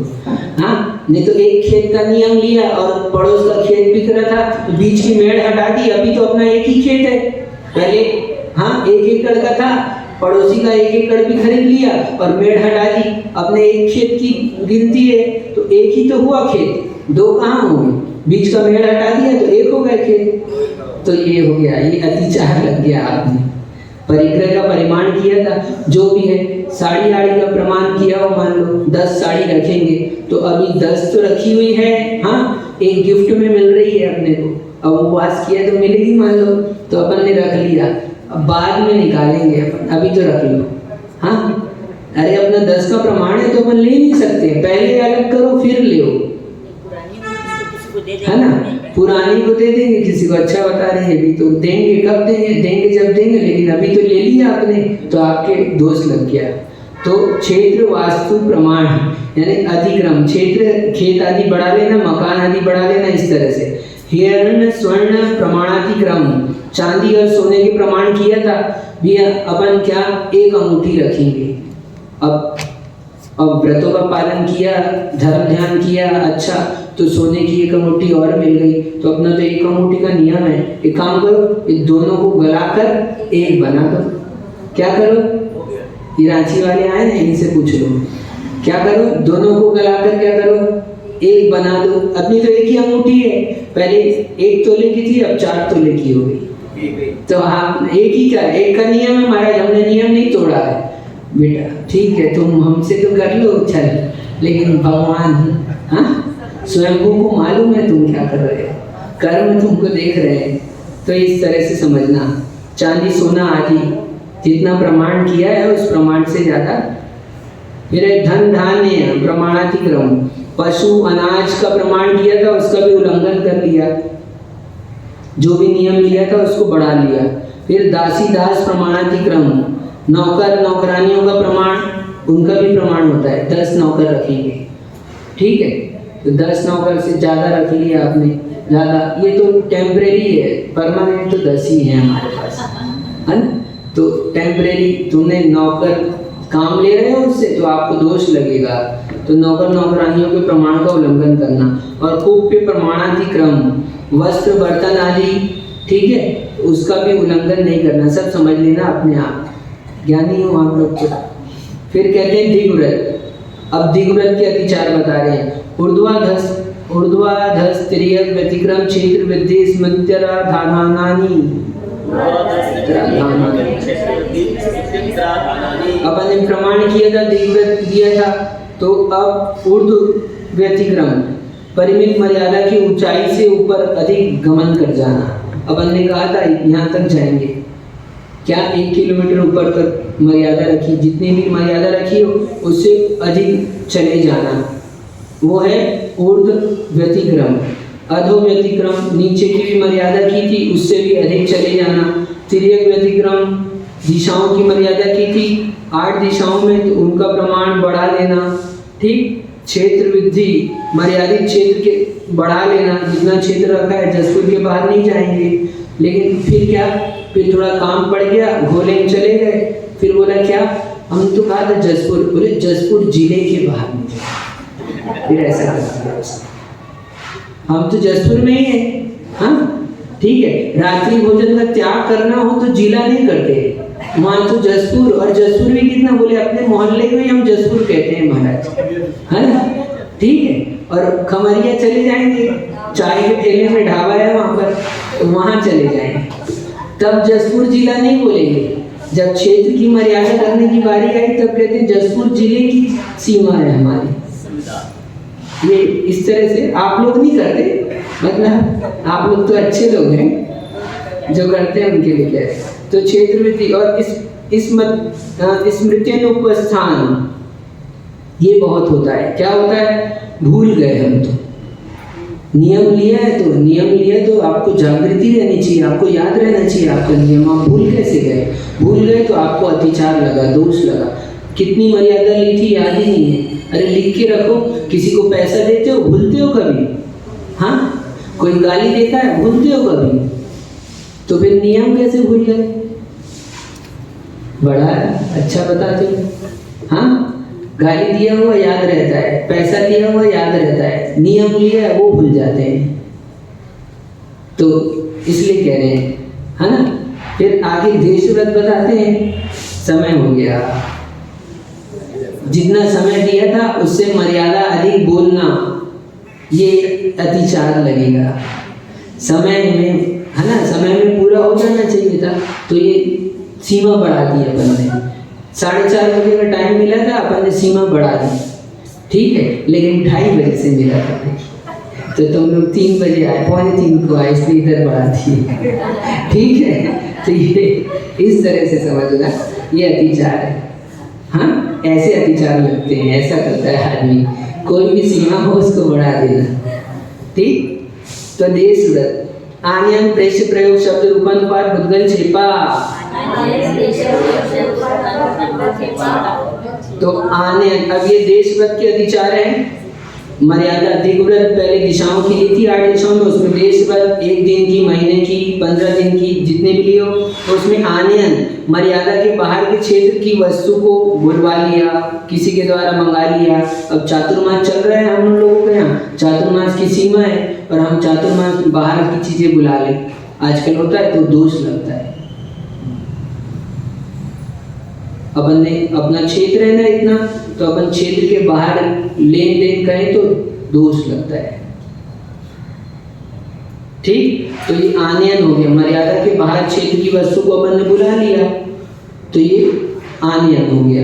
ठीक है, और प्रेष्य मर्यादा के बाहर भेज दिया, कार्यवश नौकर आदि को भेज दिया। अपन तो नहीं जा सकते, अपन ने तो मर्यादा ली है, कहाँ जसपुर के बाहर नहीं जाएंगे, लेकिन भेज दिया आदमी को, चल हम नहीं जा रहे, तू ये काम कर, ये काम करे, जा रांची चले जा, ये काम कराना। तो क्या होगा, आपकी तो मर्यादा है, आपने भेजा है ना, कृत कार्य तो कार्य से, तो प्रेष्य प्रयोग। ठीक, ये देश वर्त के। फिर शब्दानुपात, अब ये सुनो, शब्दानुपात, ये मोबाइल से शब्द ही तो जा रहे हैं। हाँ, ये खांसी आदि के द्वारा शब्द मर्यादा के बाहर भेज देना, आदमी को तो नहीं भेजा, लेकिन अपने भाव भेज दिए, तो मोबाइल आदि के माध्यम से। अब कहाँ सीमा, आजकल कहाँ चातुर्मास, आजकल कहाँ मर्यादा, ये नहीं पालन कर रहे तो पाप तो लग रहा है, लेकिन शास्त्र तो ये कहता है करना चाहिए। आपने मर्यादा क्यों किया था, राग द्वेष घटाने के लिए की थी मर्यादा, और हम महाराज आशीर्वाद दे दो, मोबाइल में दर्शन करा के इधर उधर सब जगह की जैसे तो पाप लगता है।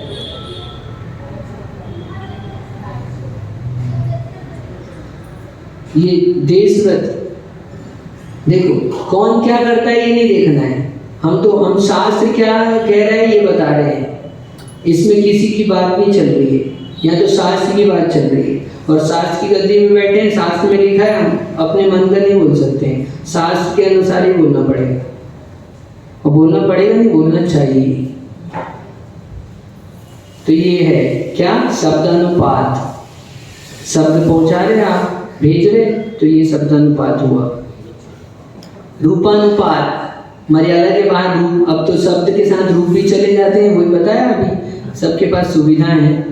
काम कितना क्षेत्र की मर्यादा है, अनलिमिटेड है, भारत के बाहर भी जा रहे हैं सब, तो पुद्गल छेपा, और क्या, मर्यादा के बाहर कंकर आदि, अब यहाँ तक बैठे हैं, हाँ, और अपनी सीमा कर ली थी मान लो, और वो बाहर दिख रहा है, काम कराना है, कोई अब मौन लिया है मान लो, तो कुछ फेंक के ही मार दिया, और मंदिर में बैठे हैं, चावली पूजा करते करते, जरा किताब थे ना वो वाली तुम्हारे, अरे तुम पूजन के चढ़ाने के लिए लाए थे, क्या करने लगे तुम बताओ, कर देते हैं, कभी कभी हो जाता है गलती से। अब उपवास किया है, इतनी दूर चल के जाएंगे आएंगे, कौन बोलेगा, तो एक काम करो ऐसे कर दो, तो ऐसे हो जाता है, ऐसे ये लोग नहीं करते, ये तो अच्छे लोग हैं। अनर्थ दंड के अब अतिचार बताते हैं जल्दी। कंदर्प और कुछ मौखर है, समीक्षाधिकरण, भोग परिभोग नर्तक क्या नहीं। कंदर्प सुनो, राग से हास्य सहित अशिष्ट वचन बोलना कंदर्प है। ठीक, शरीर से भी कुछ चेष्टा करेंगे तो कौन कुछ हो जाएगा। अनर्थ दंड है, व्यर्थ में, मजाक कर रहे हैं हम, तो मजाक में कह रहे हैं, मजाक के लिए कह रहे हैं, तो वो सब दोष लगेगा। कंदर्प, वचन कहे तो कंदर्प, और हाथों आदि शरीर आदि के द्वारा कुछ चेष्टा की, कौन कुछ हो गया। मौखरे, धृष्टता पूर्वक आवश्यक से अधिक बकवास करना, क्या कोई मतलब नहीं है, बोले जा रहे हैं, बोल रहे हैं व्यर्थ में, अच्छा मजा आ रही है, लोग हंस रहे हैं, अपन बोल रहे हैं, तो ये क्या है, मौखरे है। फिर असमीक्षाधिकरण, बिना प्रयोजन मन वचन काया की अधिक प्रवृत्ति करना, ये असमीक्ष, बिना सोचे विचारे अपन करेंगे तो क्या फल होगा, क्या नहीं मिलेगा, अच्छा है कि नहीं, बुरा है कि नहीं, तो असमीक्षाधिकरण है ना। उपभोग परिभोग नर्तक्यानि, भोग और उपभोग पदार्थों का जरूरत से अधिक संग्रह करना, अपने आप काम चल जाता है जितने में तो नहीं अपन और कर लो, काम आएगा काम आएगा काम आएगा, कब आएगा, अरे दिवाली में आएगा, अगले साल आएगा, अगला जन्मदिन आएगा, ठंड आएगी तो आएगा, गर्मी आएगी तो बारिश में आएगा, काम आएगा काम आएगा, कितना जमा कर लिया काम आएगा की चक्कर, और कितना काम आता है 100 रखते हो, एक कभी काम पड़ता होगा मुश्किल से, पाप तो लेकिन निरंतर हो रहा है। सुनो, अपने को घाटा होता है ना, लाभ नहीं होता ना, क्यों? तो अंतराय कर्म का बंद होता है इससे। आपको बीच में बात बताएं, अपन जितनी आवश्यकता से अधिक सामग्री रखी तो आपको अंतराय कर्म का बंद होगा, क्यों? यदि वो सामग्री आप नहीं रखते तो दूसरा प्रयोग करता, और वो दूसरा प्रयोग नहीं कर पा रहा है, आप रख चुके हो, रख लिया आपने, तो अब आप अंतराय कर्म का बंद हो रहा है, अब आपको अपने आप ही सामग्री नहीं मिलना है, बाधा आएगी आप। तो इतना जितना अपने आप को सीमित करोगे, कम करोगे, संकुचित करोगे अमित भाई, अपने आप सारी व्यवस्था होगी, नहीं तो फिर जो जानो, हमारा काम तो बताने का है, ठीक है। तो ये हो गए किसके, अनर्थ दंड के। अब सामायिक के शिक्षा व्रत के अधिचार बता देते हैं जल्दी से, क्या है? काय दुष्प्रणिधान, काय योग दुप्रणिधान आधार स्मृत्यनुपस्थानानि, गाय दुष्प्रणिधान, सामायिक करते समय शरीर को निश्चल नहीं कर रखना, हिल रहे हैं, डुल रहे हैं, व्यर्थ में पैर ऊंचे कर रहे हैं, नीचे कर रहे हैं, हाथ आगे पीछे कर रहे हैं। सामायिक में क्या कहा था अपन ने? सर्व सावध्य वृत्तो अस्मि, शांति से स्थिर करने का, एकाग्र करने का कार्य था ना सामायिक, तो अपन एकाग्र नहीं कर रहे हैं उसको, तो ये हो गया अतिचार, काय दुष्प्रणिधान। और वाक दुप्रणिधान, सामायिक में मंत्र आदि को अशुद्ध और जल्दी पढ़ लो, पहले तो नहीं पढ़ा, अब जल्दी पढ़ लो, तो जल्दी पढ़ने से क्या होगा? ये वाक दुप्रणिधान है। और मन दुप्रणिधान, सामायिक में मन को इधर उधर लगा रहे हैं, मन जा रहा है इधर, मन नहीं लग रहा, कब 48 मिनट हो जाए, अभी नहीं हुआ, 3 बार देख रहे घड़ी, अभी 15 मिनट हुआ, ऐसे तो घंटों बातें में तो पता ही नहीं चले कब घड़ी का घंटा कब घूम गया। और सामायिक करने बैठते तो इतनी धीरे चलता है कांटा, पूछो मत, क्यों? जैसे लग रहा है कि अरे बंद तो नहीं हो गई घड़ी कहीं, हाँ ऐसा लगता है कभी, क्यों लगता है? नहीं लगता। तो ये सब क्या है? ये मन का दुप्रणिधान है। और अनादर, सामायिक के प्रति उत्साह नहीं है, अरे कर लेंगे, हाँ अपना तो है, कब जब समय आएगा, जब पहले अपना दूसरा काम कर लिया, अब जब कर लेंगे, सामायिक ही तो करना है, कर लेंगे, हाँ तो कर लेंगे। आपने अनादर किया है, आपको उत्साह नहीं है आपके व्रत के प्रति, सामायिक के प्रति, तो ये अनादर है, ये अतिचार है। और क्या फिर? भूल गए, चिंता की चंचलता के कारण से पाठ अगर भूल गए, पाठ किया, सामायिक पाठ पढ़ते हैं मान लो, तो पढ़ा, पढ़ते भूल गए, पढ़ा कि नहीं पढ़ा, याद ही नहीं है, सामायिक हो गई, 1 घंटे हो गए, लेकिन पाठ पढ़ा कि नहीं पढ़ा, तो भूल जाना। तो ये होता है अतिचार सामायिक का। प्रौषधोपवास के भी अतिचार है। अप्रत्यक्ष वेचिता प्रमाणित उत्सर्ग संस्कृत कर्मणा नानादर स्मृत्यनुपस्थानानि, तो अप्रत्यक्ष वेचित, अब प्रोषण किया है, कल एक आसन किया था, आज उपवास है, फिर कल फिर एक आसन है, तो बिना देखी और बिना सोधी हुई जमीन में मल मूत्र आदि वगैरह का त्याग करना, ये अप्रत्यक्ष वेक्षिता प्रमाणित उत्सर्ग है। ठीक, देखा नहीं वहां पर, कहीं भी थूक दिया, आपने थूका, नीचे सूक्ष्म जीव थे, चींटियों का झुंड था, अब आप थूक गए तो थूक उनके ऊपर गिरा, तो अब आप उसको बचा सकते हो क्या? अब तो बेचारे मर जाएगी सब। तो इसलिए जो भी मल का विसर्जन करें देख कर करें, उपवास किया तो भी ध्यान रखें। इसलिए उपवास के प्रोषधोपवास के अधिचार बता रहे हैं। अप्रत्यक्ष वेक्षिता प्रमाणित आदान, बिना देखी हुई बिना सोधे हुए चटाई आदि ग्रहण कर लिए, अब थक गए हैं, ऐसे कौन दिखेगा, उठाया बिछाया बैठ गए, और नहीं भी बिछाया तो बिछी हुई जाकर पसर गए। ठीक, तो इस तरह से क्या है? अप्रत्यक्ष वेक्षित आदान है। और अनादर, उपवास के कारण भूख प्यास से व्याकुल होकर आवश्यक धर्म कार्यों में उत्साह नहीं है। अब प्रवचन पूजा अरे कर लो, हाँ उपवास किया तो कर लो, तो ऐसा उत्साह नहीं है आपको धर्म कार्य में, पूजन में, स्वाध्याय में, आरती में, जो भी षट आवश्यक है उसमें, ये अनादर है, इससे दोष लगता है। स्मृत्यनुपस्थान यानी करते सहयोग की आवश्यक धर्म कार्यों को भूल ही जाना। आज तो पूजन कर ली कि नहीं कर ली, पूजन हो जाती है तो भी अपने को अरे अपन तो की नहीं हो जाता है, ऐसा करते करते कर रहे हैं लेकिन ध्यान नहीं है, तो इस तरह से भूल जाना कोई चीज को।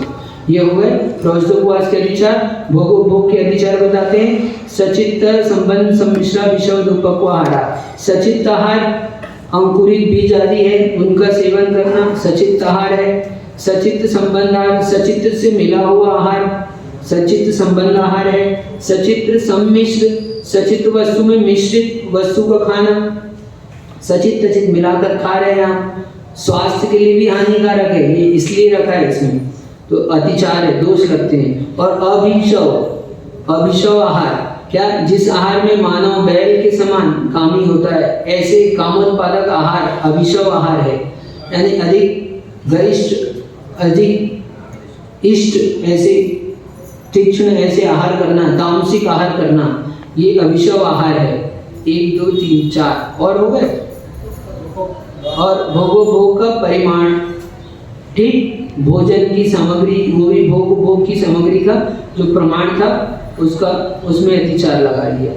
ये और दुपक्व आहार, अधिक पका हो, जला जला अच्छा लगता है किसी को, है ना, कुरकुरा अच्छा लगता है, जला हुआ, तो जला हुआ दुपक्व है, वो आपके शरीर के लिए हानिकारक है, नुकसान पहुंचाने वाला है ना। और या फिर कच्चा अच्छा लगता है किसी को, कम पका हुआ, हाँ, तो वो भी दुपक्व है। दोनों प्रकार से लगाना, जो जितना पकना चाहिए उतना व्यवस्थित पका है वो सही आहार है, बाकी दोनों ऊपर का नीचे का, यानी अधिक जला अधिक पका और कम पका, वो दोनों भी क्या है, शरीर के लिए हानिकारक है, नुकसान पहुंचाने वाला है, इसलिए भोग परिमाण व्रत का ये अतिचार जानना।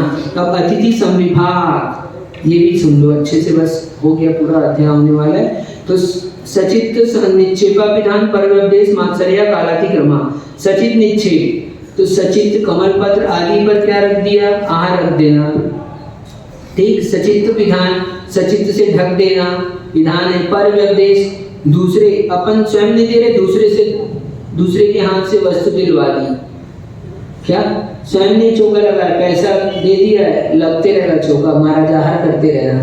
किसका चौका है, समाज का चौका है, पाप लगेगा सबको। किसको लगेगा पाप, जो भी ऐसा करेगा, ये अतिचार है। अतिथि संविभाग में आपको आदर उत्साह होना चाहिए, स्वयं करना चाहिए, स्वयं कराना चाहिए, ठीक है। तो परव्यपदेश, दूसरों को अपन नहीं दे सकते, अपने पास तो टाइम है, ऑफिस जाना है, दूसरा काम है, दुकान खोलनी है, आदमी लगा दिया, आदमी तो लगा दिया, आहार तो चल रहे हैं, तुम्हारा पुण्य सब, हाँ सुनो, अब कह देते हैं आ गया मन में, तो रखना क्यों। जिनेंद्र की पूजा, गुरु को दान, जो नौकरों से कराता है उससे कहना, क्या 3 काम, जिनेंद्र की पूजा, गुरु को दान और संतान का जन्म नौकरों से नहीं कराया जाता। किसकी कहलाएगी संतान, किसकी कहलाएगी, निर्मल भी है, तो वो दान किसका कहलाएगा। इसलिए पूजा आदमी नहीं लगाओ, स्वयं करो।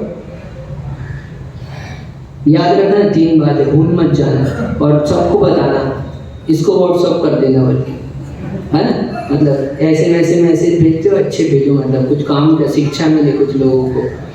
तो ये हुई मार्क्स का परव्यपदेश, ठीक है। अभी समय नहीं है, नहीं तो बताते अच्छे से हम। मार्क्स है ये, समझ गए।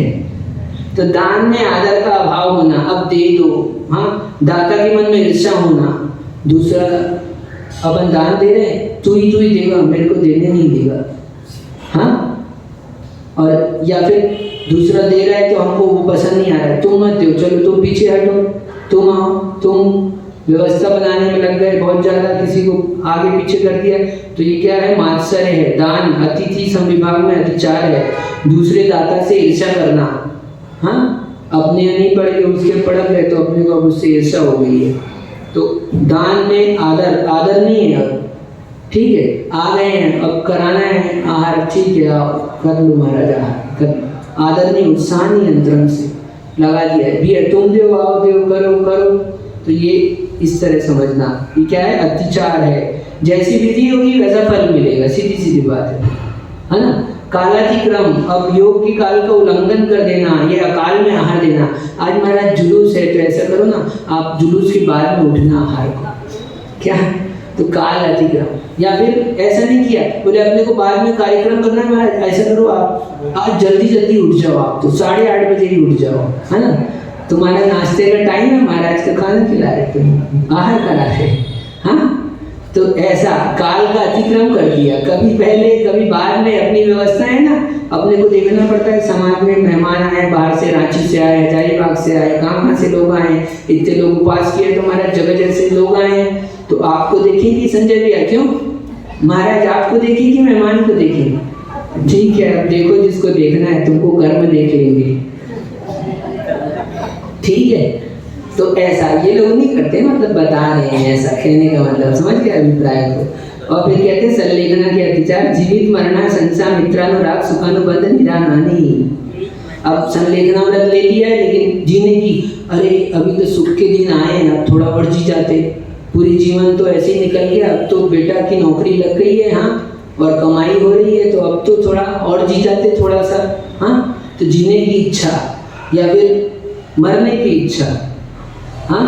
अब तकलीफ आ गई, शरीर में रोग आ गए, तो हे भगवान उठा ले, तो आप ऐसे मरने के भाव करोगे तो पाप का बंद होगा, संलेखना में अतिचार लगेगा।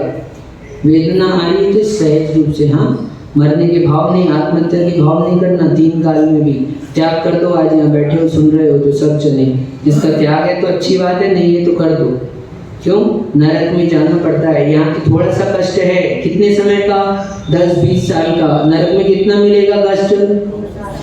कम से कम समर्थ, हाँ ये देखो, तो 10,000 वर्ष का, ठीक है। तो मित्रानुराग, जीवित मरना संसा, इसी की चर्चा कर रहे थे हम। तो मित्रानुराग, मित्रों का स्मरण करना।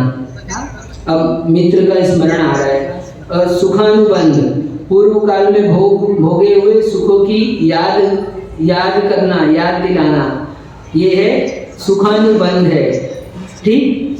अपन और निदान, आगामी काल में मेरे को ये प्राप्त हो, ऐसी भोगों की इच्छा करना, ये निदान नाम का इस संलेखना के अतिचार है, इस तरह जानना। अब दान का प्रकरण आया था, समय तो अतिक्रमण हो गया है, क्षमा करें। अनुग्रहार्थम स्वस्यापि सर्वदानम, दान क्या करना? अपने और पर के उपकार के लिए अपने धन का देना, ये दान कहलाता है। किस लिए? अपने और पर के उपकार के लिए। किसका देना? अपने धन का, दूसरे का नहीं। दूसरे का दोगे तो पुण्य तो उसके खाते में जाएगा, आपने आपको क्या दिया? आज तो बहुत आहार देने में मजा आ गया, मजा तो आ गया, लेकिन तुमने, तुम्हारा दिया क्या? तुमने कुछ नहीं दिया तुमने, हाँ। मजा आया, थोड़ा सा भाव विशुद्धि हुई, नहीं काम आया, लेकिन दान तो तुम्हारा लगा ही नहीं। तो इसलिए स्वयं अपने द्रव्य का, अरे इतना कहा है, बेटी यदि ससुराल में आई और यहाँ पर चौका लगता है, तो बेटी अपने ही पैसे से वहाँ चौका लगाए तो आहार दान करे तो उसको फल मिलेगा। और ससुराल का है, बेटीहर का है और वहाँ दान दे रहे तो उसका फल नहीं मिलने वाला उसको। क्यों? उसका है क्या अधिकार? जहाँ जिसमें अधिकार आपका है वहाँ उसका ही दान, ठीक। तो दूसरे का, हाँ, मोहब्बत का चंदन, अच्छा सबको पता है ना। दूसरे का है तो दे रहे हैं, तो देने में भी और ध्यान भी नहीं रख रहे। अपना होता है तो एक अलग भाव होता है। एक अपनी चीज आप स्वयं एक चौके में जाकर बनाते भी हो तो आपको समझ में आ जाता है आपने बनाई है। क्या देने वाले को वहां पर उत्साह, रुचि, उमंग देखकर समझ में आ जाता है ये कार्य आपने किया है। अपने को लगता है वो एक ग्रास भी ले ले तो हाँ, आपने सेव फल भी बंधारा होगा तो आपको लगेगा हमारा सेव ले ले हमारे से। क्यों? क्योंकि हमने सुधारा है। ऐसा तो कितना है, तो अपने द्रव्य का त्याग करेंगे तो दान होगा। तो उसमें उमंग होगी, उत्साह होगा, आनंद होगा, तो पुण्य का बंध होगा वैसा। और दूसरे का देने में क्या होता है, आए बदले दिए और चले गए, कैसा लगता है, वो मजा नहीं आता। कभी देखो आप स्वयं कुछ नहीं करो, नहीं है ना, चौके में केवल पानी भर कर देख के देखो आपको अंदर से क्या परिणाम होते हैं, कैसी उमंग आती, कैसा उत्साह आता है। ठीक, तो विधि द्रव्य दातृपाद विशेषात् तद विशेषः, जैसी विधि रहती है, जैसे दाता रहते हैं वैसे पात्र रहते हैं, जैसी जैसी विशेषता रहती है वैसा वैसा फल मिलता है। आप ऐसे काम चलाओ काम करोगे तो काम चलाओ फल मिलेगा, है ना। पात्र मिल जाए उत्तम मध्यम जगह, जैसे पात्र मिलते हैं वैसा फल मिलता है। इस प्रकार 7 अध्याय हुआ, 3 अध्याय कभी भविष्य में रहा तो समझेंगे, नहीं तो आज इसको ही समाप्त समझना, ठीक है ना। कल तो फिर आपका कार्यक्रम है, जैसा भी होगा। तो आज इतने ही से संतुष्ट हो, क्षमा करें पूरा नहीं हो पाया। तस्मिच्छामि दुक्कडम्। अतः प्राणी स्वाधीन